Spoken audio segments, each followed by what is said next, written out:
नमस्कार दोस्तों, स्वागत है आपका क्रेजी क्रिप्टो मिंटू में। बात करते हैं आज बिटकॉइन की कि बिटकॉइन में और क्या क्या पीछे हो चुका है। क्या वाकई में जो नेगेटिविटी अभी चल रही है, क्या वाकई में वो चीज़ कहीं पीछे सो भी होती है या सिर्फ यूं ही। और दूसरी बात करेंगे बिटकॉइन के एडॉप्शन की, या ये कहेंगे क्रिप्टो करेंसी के एडॉप्शन की, या ये कहेंगे कि रेगुलेशन की के साथ ब्राज़ील के बाद और कौन से कंट्री ऐसे हैं जो निकल के आए कि जो रेगुलेट बहुत जल्दी करने वाले हैं। चलिए वन बाय वन सबके नाम बताता हूं, और ये कहीं ना कहीं बहुत ही पॉजिटिव वीडियो है, देखिएगा जरूर। अच्छा लगे तो लाइक सब्सक्राइब भी ठोक ही दीजिए। पहले बात करते हैं हम बिटकॉइन के अडॉप्शन की या क्रिप्टो करेंसी के अडॉप्शन की। धीरे धीरे अडॉप्शन बढ़ रहा है, नो डाउट क्या है, लेकिन सब कुछ धीरे हो रहा है। यहाँ जो बीच में थोड़ा सा जो नेगेटिविटी आई है ना, ये जो मार्केट में थोड़े हैक हुए या जो ये घपलेबाजी हुई, इसकी वजह से मामला थोड़ा सा बिगड़ गया, लेकिन कोई बात नहीं, सब कुछ ठीक हो जाएगा। अब मैं आपको कुछ एक चीज़ बताना चाह रहा हूँ। अभी आपने बहुत अच्छी तरह नाम सुना ब्राज़ील का, कि साहब जिसने अपने आप को पूरी तरीके से सब कुछ रेगुलेट कर दिया और सब कुछ ठीक ठाक हो गया। ठीक है, तो वहाँ सारी चीज़ें एक तरह से सिस्टमेटिकली अब ठीक है। और इससे पहले एल सल्वाडोर, उसने अपने आप को लीगल टेंडर घोषित किया बिटकॉइन को। ये क्या था? अडॉप्शन था। दो देश बिल्कुल कंफर्म तरीके से। ठीक है, उधर रसिया का आप सुन ही रहे हैं कि वो जो है इंटरनेशनल पेमेंट के लिए हर तरीके से राजी है। किसी भी तरीके से ये पेमेंट का सिस्टम अगर सेटलमेंट हो जाए तो वो पूरी तरीके से तैयार है उसको बहुत जल्दी रेगुलेट करने के लिए, और वो उस पर अपना एक तरह से फ्रेमवर्क तैयार भी कर रहा है, और बहुत जल्दी वहां से भी आपको एक गुड न्यूज सुनने को जरूर मिलेगी। अब कुछ ऐसे देश और हैं जो बहुत जल्दी आपको ये खबर देने वाले कि जी हमने भी रेगुलेट कर दिया, क्योंकि उनका फ्रेमवर्क रेडी है। वो केवल इस इंतजार में थे कि कुछ अगर अमेंडमेंट करने हैं तो कैसे करने चाहिए। तो अब क्या हुआ है, ब्राजील ने वो चीज़ पूरी तरीके से क्लियर कर दी। अब उसका देखा देखी थोड़े बहुत अमेंडमेंट करके बस बहुत जल्दी आपको जो है रेगुलेट का एक तरह से मैसेज आने वाला है। अब उसमें कुछ लैटिन अमेरिकी देश हैं। पहला नाम है पनामा, दूसरा है पैराग्वे, होंडुरास, ग्वाटेमाला और अर्जेंटीना। ये 5 देश ऐसे हैं तो जो आपको बहुत जल्दी ये न्यूज देने वाले हैं कि साहब हमने भी अपने यहाँ क्रिप्टो को रेगुलेट कर दिया, फ्रेमवर्क इनका रेडी है। जबकि इनमें एक आध देश में तो पेमेंट ऑलरेडी लिया जा रहा है बिटकॉइन में, केवल क्या है वहाँ रेगुलेट करना है। तो वहाँ पेमेंट सिस्टम में तो कई देशों ने उसको पहले से ही ये जो है एक तरह से स्टार्ट कर रखा है अपने यहाँ। लेकिन क्या है कि थोड़े देश छोटे हैं इसलिए थोड़ी नज़र में नहीं आते। लेकिन भाई जहाँ बिटकॉइन की या क्रिप्टो करेंसी की बात आएगी ना, वहाँ ऑटोमेटिकली देश चाहे इतना हो या इतना हो, बात सबसे पहले निकल के आएगी। तो ये कुछ देश ऐसे हैं जो बहुत जल्दी आपको गुड न्यूज़ ये देने वाले हैं कि साहब हमारे यहाँ भी रेगुलेट हो गया है। केवल एक फॉर्मेलिटी है कि उसको फाइनल टच देने वाली बात।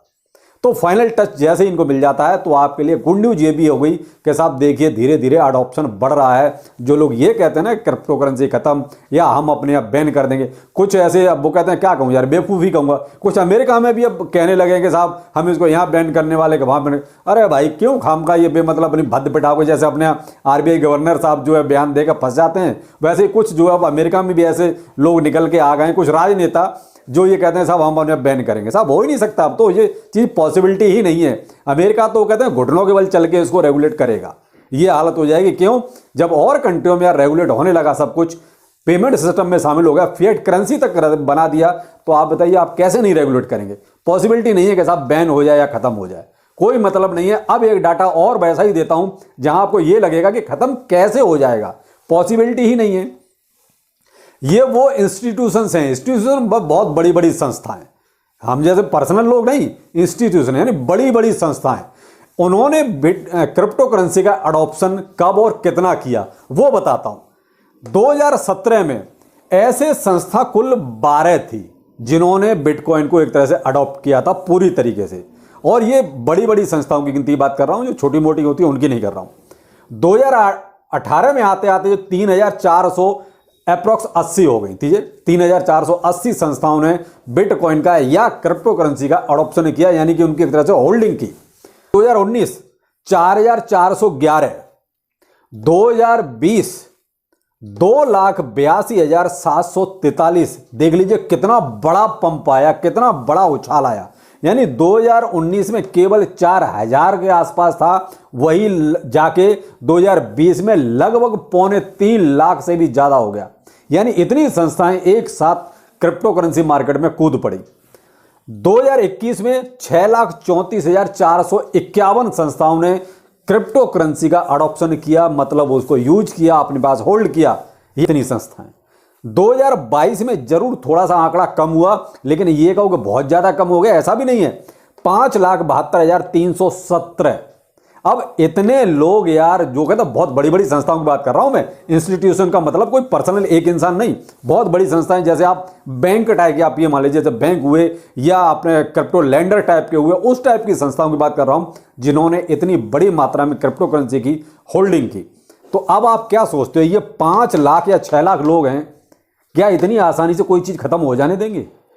पॉसिबिलिटी नहीं। कोई एक आदमी हो तो समझ में आता है कि चलो यार एक आदमी का तो कुछ भी कर देंगे, लेकिन ये बड़ी बड़ी संस्थाएं हैं, वो भी वर्ल्ड लेवल की, किसी अमेरिका की या इंडिया की नहीं, वर्ल्ड में जितनी बड़ी बड़ी संस्थाएं हैं उन्होंने ये अडॉप्शन कर रखा है, यानी बिटकॉइन या क्रिप्टो करेंसी को अपना रखा है। तो ये कुछ वो पॉजिटिव चीजें हैं जो मैं आपको सिर्फ इसलिए बता रहा हूं कि जो लोग बहुत नेगेटिव हो चुके हैं, जो कहते हैं सर निकल जाएं, जो घाटा होता है होने दो, उसी को लेकर निकल जाते हैं, तो भाई देखिए वो डिसीजन आपका है, आपको जाना है आप जा सकते हो, लेकिन मैं आपको वो चीज़ बता रहा हूं कि हमारा लॉस केवल क्या है, हमने ज़्यादा 1 लाख लगा रखा है, 2 लाख लगा रखा है, या मैं कहता हूं चलो 25 लाख लगा रखा है, लेकिन इनका तो अरबों खरबों लगा है। आप सिर्फ इतना कंपेरिजन समझिए कि इनका अरबों खरबों रुपया लगा हुआ है, हमारा तो कुछ लाख में ही होगा। तो भाई अरबों खरबों वाले भी तो बैठे हुए हैं, वो तो नहीं भाग रहे ना, वो अभी भी क्रिप्टो करेंसी में। तो बस इतनी सी पॉजिटिव सी बात है जो मैंने आपको 2 चीजें और बताई आपको। एक ये देखिए अडॉप्शन बढ़ रहा है, यानी कि रेगुलेट हो रहा है। अभी यहाँ पहले से ही बिटकॉइन क्रिप्टो करेंसी सब लीगल है, एक तरह से वहां चल रहा है, लेकिन क्या उसको फ्रेमवर्क तैयार करा जा रहा है सरकारी रूप से, एक तरह से कहते हैं ना कानूनी जामा पहनाया जा रहा है। तो ये देश और शामिल हो गए ब्राजील के बाद, बाकी ये इंस्टीट्यूट हो गए जिन्होंने इतनी बड़ी संख्या में क्रिप्टो करेंसी को अपना रखा है। तो ये कुछ वो पॉजिटिव चीज़ है जो मैं आपको मोटिवेट करना चाह रहा हूं कि क्रिप्टो करेंसी खराब नहीं है, इसमें कुछ लोग खराब हैं। तो कुछ लोग खराब हैं, उनका इंतजाम किया जा सकता है और वो हो भी रहा है। धीरे धीरे आप देख रहे हैं सब छटनी हो रही है, सब निकल रहे हैं। तो भाई देखिए उसमें थोड़ा सा टाइम लगेगा, और वही जो टाइम है ना, वही आपको परेशान कर रहा है। लेकिन जैसे ये टाइम निकलेगा, जैसे ये गंदे लोग निकलेंगे, सब कुछ अच्छा हो जाएगा और फिर आप बहुत फेयर तरीके से क्रिप्टो करेंसी में काम कर सकते हैं। लेकिन भाई मैंने पाई का आज वीडियो दिया था, उसमें कुछ लोगों को पता नहीं क्यों क्या चुल मच गई, समझ में नहीं आया। भाई मैंने तो उसमें ऐसा कुछ नेगेटिव बोला भी नहीं था। अगर मैं पाई के बारे में नेगेटिव बोल दूं ना तो भाई साहब पैरों के तले जमीन खिसक जाएगी। इसलिए भाई साहब मत बोलो आओ कि मैं बहुत खराब बोलता हूँ। आपको नहीं पसंद है वीडियो छोड़ दो, वो ज़्यादा अच्छा है। अगर आप गंदा बोलोगे तो फिर मैं ऐसी खाल उधार दूंगा कि फिर पाई के बारे में सोचना पड़ जाएगा कि हमने क्या कर दिया। इसलिए मैंने आज तक पाई पे वीडियो नहीं बनाया कि पाई क्या है, वो मैं अच्छी तरह जानता हूं पाई क्या है। आप लोग बेवकूफ़ बनना चाहते हो, बने रहो, मुझे कोई एतराज नहीं है, लेकिन भाई वीडियो कमेंट सेक्शन में आके गंदा मत बोलो। सिर्फ इतनी बात कह रहा हूं, आपको नहीं देखना वीडियो मत देखो, जा सकते हो आप, लेकिन कमेंट सेक्शन में गंदा नहीं। बस इतनी सी एक रिक्वेस्ट है आपसे, अगर गंदा बोलोगे तो फिर पाई का पूरा ऐसा वीडियो बना दूंगा कि भाई साहब सोचने पर मजबूर हो जाओगे, सिर्फ उन गंदे लोगों के लिए जो गंदी बात बोलते हैं। तो ठीक है, जो भी है जैसा भी है आप अपना माइनिंग करना है कीजिए, मुझे कोई एतराज नहीं है, मुझे कोई इंटरेस्ट नहीं है पाई में।